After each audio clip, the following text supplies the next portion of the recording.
Om Shanti, everyone. Welcome back to the next normal. I'm your host, Sister Jenna. Thank you so much for tuning in, whatever time slot you're in, whatever country you're in, taking time to explore this particular topic. So deep, so sensitive, but so liberating. This morning, when I came into the studio, I was having this thought in my consciousness about the healing factor in meditation and how meditation can be a very significant healing tool to the whole travesty of racism. Racism has been existing for way too long. And in the teachings of the Brahmakumaris, Rajoga meditation, we deeply believe that we are coming to an end of that era. But we can't come to an end of that era without first ending within the soul the algae that actually serves the belief system that racism is good. If you're joining us for the very first time, warm welcome to you. Happy holidays. I've been talking about racism throughout the whole week. In the United States of America, yesterday was Thanksgiving, and I did a special plea to humanity to really look inside of ourselves and develop this spiritual race so that we can stop all of the travesty of pain and sorrow and break that cycle. And today I wanted to focus on the meditations of, evolving from these attachments to these labels.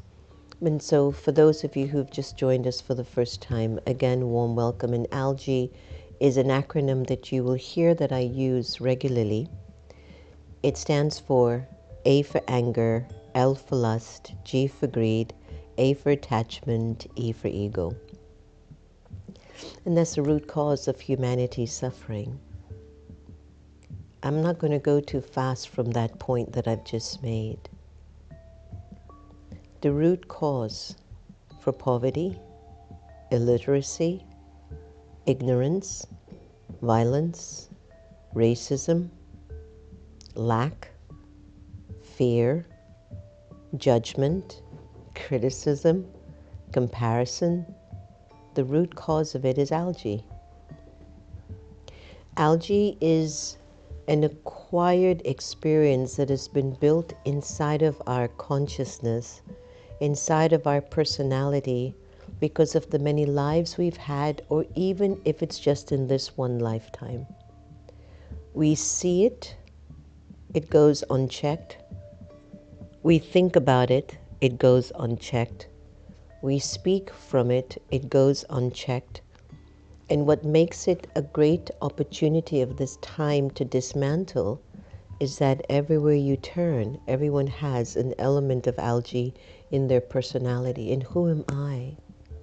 Who am I to evolve from that and deal with the fact that everywhere else around me, there are people with that vibration in their personality. And who am I to think I want to get rid of that vibration? Well, maybe you are the one. And maybe that's why you're watching this show. Hopi Indians have made this famous quotation that says, "We are the ones that we've been waiting for." You can't wait on other people to change. You have to stop expecting your government to change and to end racism, whether it's at a constitutional level, policy level. It has to first start in you. You have to take the mantle in your hand, spiritually that is, and you have to go inside and begin to explore, what type of person would I be without prejudice or racism in my bones, in my consciousness? And you have to start to explore, what type of person would I be without algae? I don't need to go too fast. I don't need to talk too sweet and too much like I'm trying to convince you. I'm really just genuinely sitting with you as an instrument, and I'm contributing a question that perhaps you've never asked yourself. What would I as a human being be without the experience of vices in my character? And with that being said, I'd like to move us into a meditation for us to think about this whole aspect of just letting go. Letting go of the attachments that we have become too familiar with. This morning I was talking to Sister Divya and I said to her, I'm just understanding so much in my spiritual journey. And when my mother passed away this year, I was acknowledging the amount of love that I was given as a person in her own way, even though her life was so tragic. Somehow she evolved from her tragedy and became an instrument of positivity. Maybe it was the pain and suffering that she endured as a child that made her decide, I'm not going to give that to others. And so she brought the best of herself forward because of her intimate, deep love with God and with Brahma Baba, the founder of the Brahma Kumaris. You might see this picture next to me all the time. And I can talk so much about these realizations. But there are some people in your life that, whether they're with you or they've left you, you don't want that love to stop because it was so pure. And a lot of people ask for unconditional love, but they themselves don't give it. And they don't even know what it is. So if we remove these vices from our personality, you will get a window, an insight into actually experiencing for yourself who you really are. Vices aren't who you are. Virtues are who you are. Virtues do not serve racism. Vices do. Virtues do not have fear. Vices do. Virtues will never create comparison where it believes a race, a gender, or an age is superior to another. Vices do. It is the vices in the soul that is responsible for all the corruption and the rage and the violence of our humanity. It's time we stop it. I'm going to offer you this meditation on letting go. And I want to give you time to feel it. If you're driving, please pull over. If you're exercising, come off of the treadmill just for 5 minutes for me. And I want you to go into this meditation and see how it gives you this experience within. Take a deep breath in.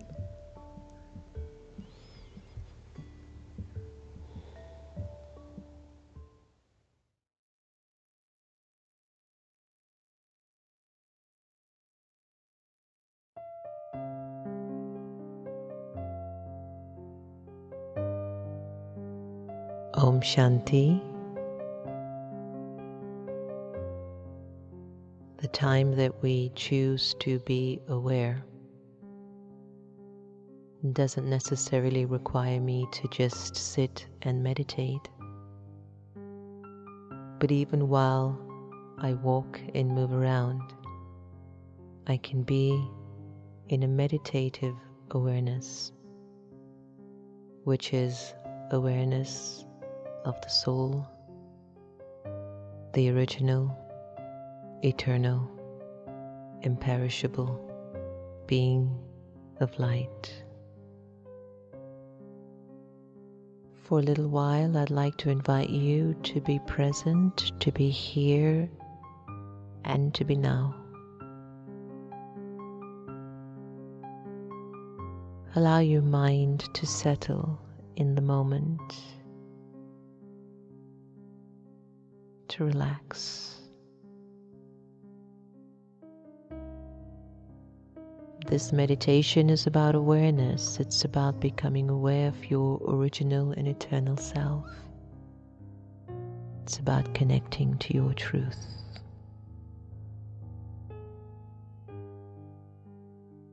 Let go of your name.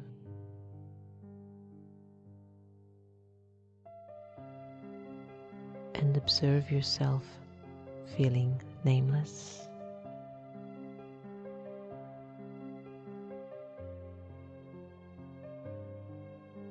Let go of your gender to discontinue thinking you're a man or a woman. Let it go and observe how you would feel walking around without a gender. Let go of the role that you play and let go of the titles that you own. Observe how you're feeling as you are gradually letting go.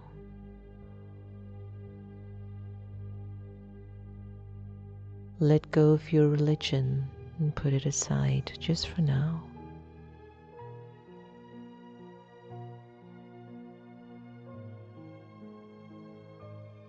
And let go of your nationality and even the language that you're accustomed to.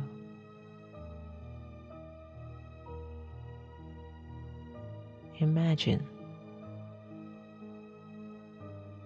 you have no name, gender, role, title, religion,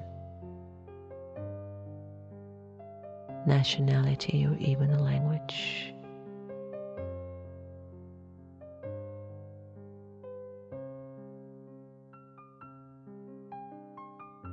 Ask yourself, how do you feel at this moment?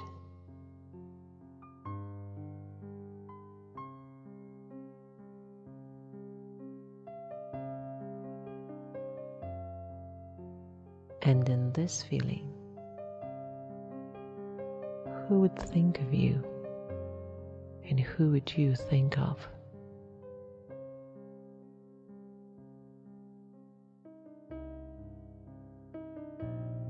The Supreme Soul would think of you, and you, the liberated soul, would think of the Supreme.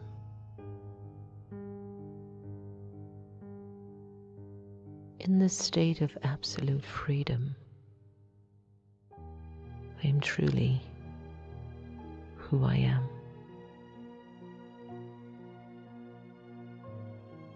A free,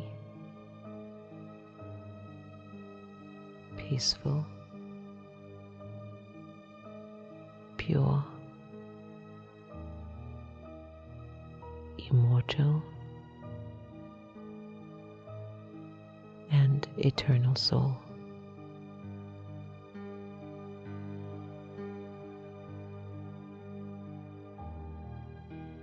Allow yourself to just be absorbed in this awareness.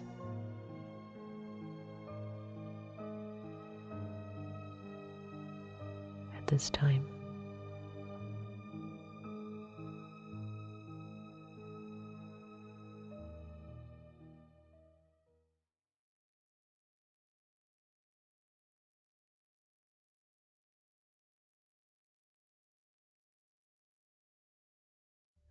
beautiful meditation, isn't it? And you just give it some thought. What if? I love that question. What if? What if I just break my attachment to these illusions? An illusion is something that doesn't really exist forever, or maybe it's just not there. And algae creates a lot of illusion of the mind. But what if I'm not my name or gender or race? Just think a bit, please. Take time and pause. If you notice the teachings here that I've been offering for quite some time now, through the Brahma Kumaris, isn't something that is, oh, I'm going to motivate you. Let's get going, and you know you've got the power in you. I'm not saying anything is wrong with that. But that's not who we are. It's a very deep journey of your transformation, and it's no game. You do have the power in you. But it does take consistent effort in getting comfortable with that power, where there's a responsibility in the way you use it. Too many people become corrupted by power, especially when it's unchecked. And the consequence of that unchecked power is a casualty of people's lives and peace of mind. If you're a meditator and you deepen your meditation, nobody can trouble you unless you give them permission. Nobody. Because you're building inside of the soul a strength of character. And no one can come and tell you, because you are white, you are this. Because you are black, you are this. Because you are Indian, you are this. Nobody can impose a stereotype ideology on you and you believe it. What you will cultivate in your belief systems when you are a meditator are the virtues and the values and the principles and the quality of your character. That will be your belief system. So if someone comes to insult you, you look at them and you have empathy and you'd say, that's the way I guess they feel about themselves. Any criticism, I will tell you, it is a part of me. I have it in me. If you call me garbage, I am garbage. If you call me an antichrist, I might be that. If you call me the devil, I might be that. If you call me no good and worthless, I might be that. If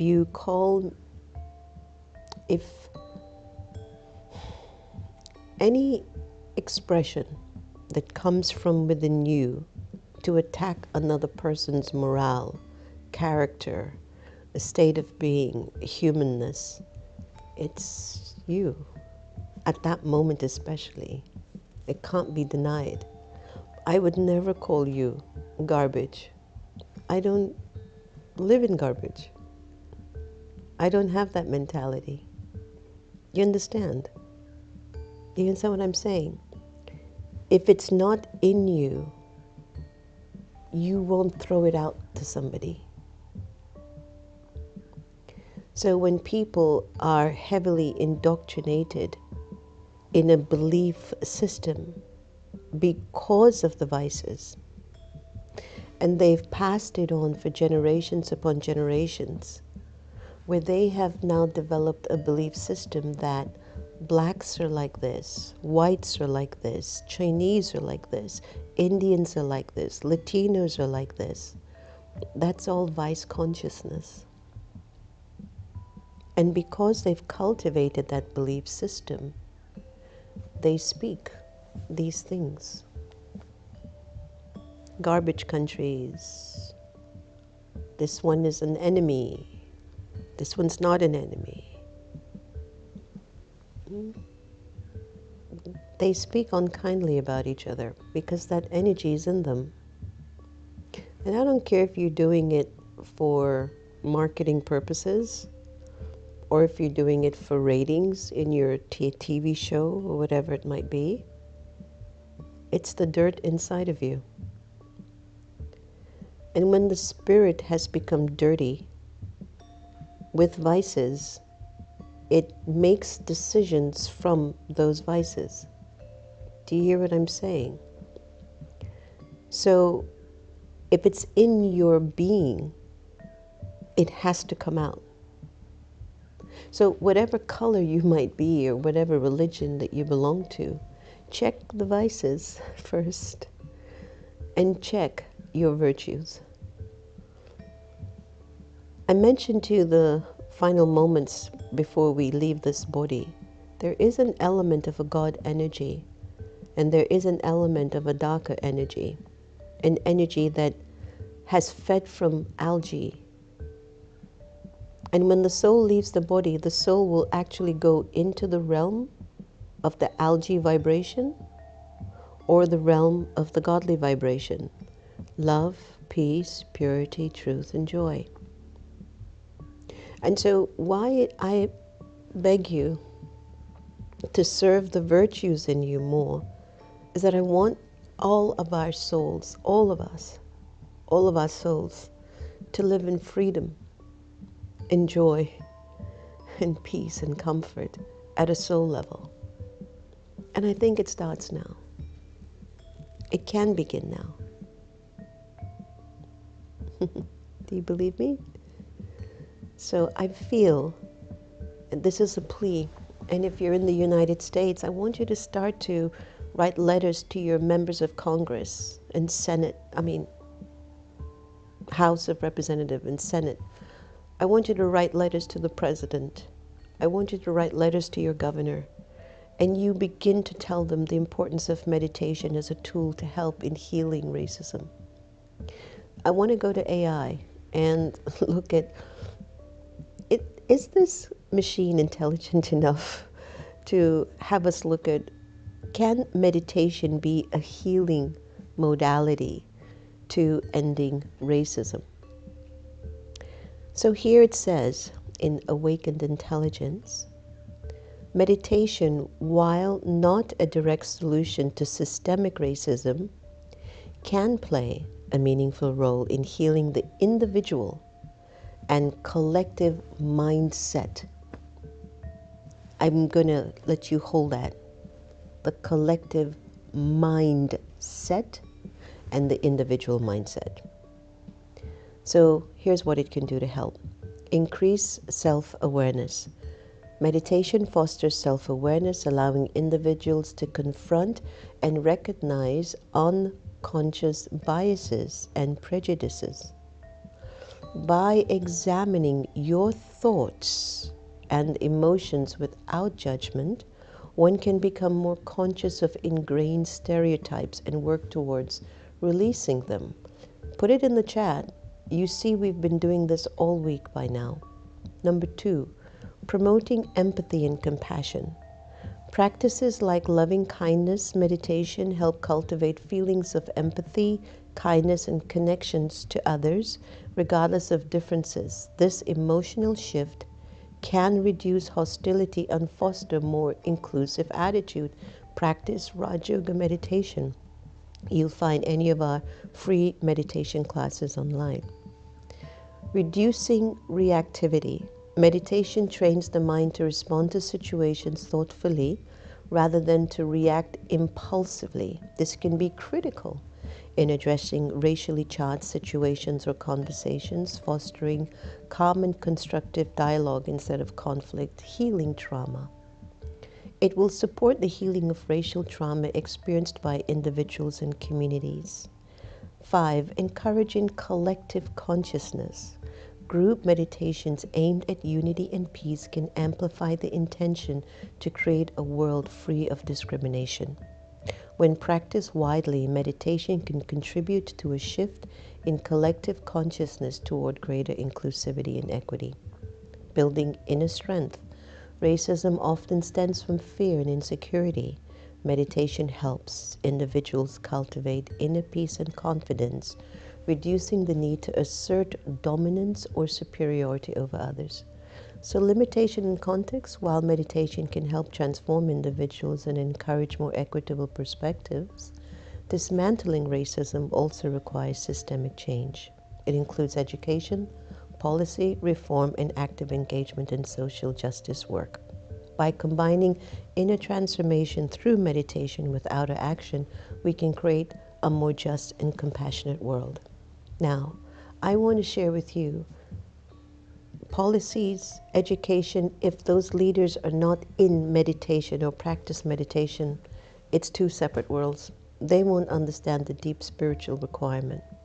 So I'm begging you to write to your political leaders, your religious leaders, your corporate leaders, and begin to advocate more inclusion of meditation in our lives if we want a world that will be sustainable and a world that will be befitting for our children behind. So it is a simple task, but do it. And please, let us make our world better. Now let's go to the Sister Gita effect and enjoy the sweetness of this soul.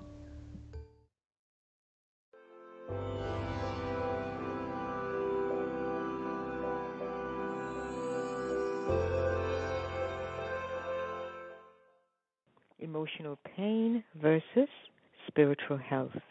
Emotional pain. In a situation of emotional distress, you usually have two options: to face the problem or not. Processing a problem means that you are facing it. Suppressing the problem means you are not. There's a big difference between the two. Processing it, whilst you're processing, it is like processing is to the mind what digesting is to the stomach. If your digestive system can't handle certain foods, you have to stop eating. Stop eating those things, otherwise you become sick. Similarly, if you find yourself in a situation where you can't cope, don't let the ego just let you sit there taking it all in. It's better to say something right there and then. To hold things inside will not allow you to have a healthy mind. What you take in will be indigestible, and it will be obvious to all around you that you are having a problem. Our ability to cope is hampered by thinking too much about other people. This causes problems in the mental digestive system. The best mental antacid is in-depth spiritual study. This, plus a regular practice of self-awareness, penetrates the mind very deeply, dislodging emotional pain at its roots. Only then can emotion be purified, refined, and ultimately transformed. Spiritual health. Good spiritual health means I am free from diseases of the spirit. No traces of negativity remain. All obstacles have been overcome. My face sparkles with happiness. I will then start living my truth, living with God's energy, talking to God. I am learning from God. Inner joy is the best of medicines. It all depends on what you hold in your heart. So can we ask ourselves today, what is in this beautiful heart of mine? Om Shanti. Have a reflective day.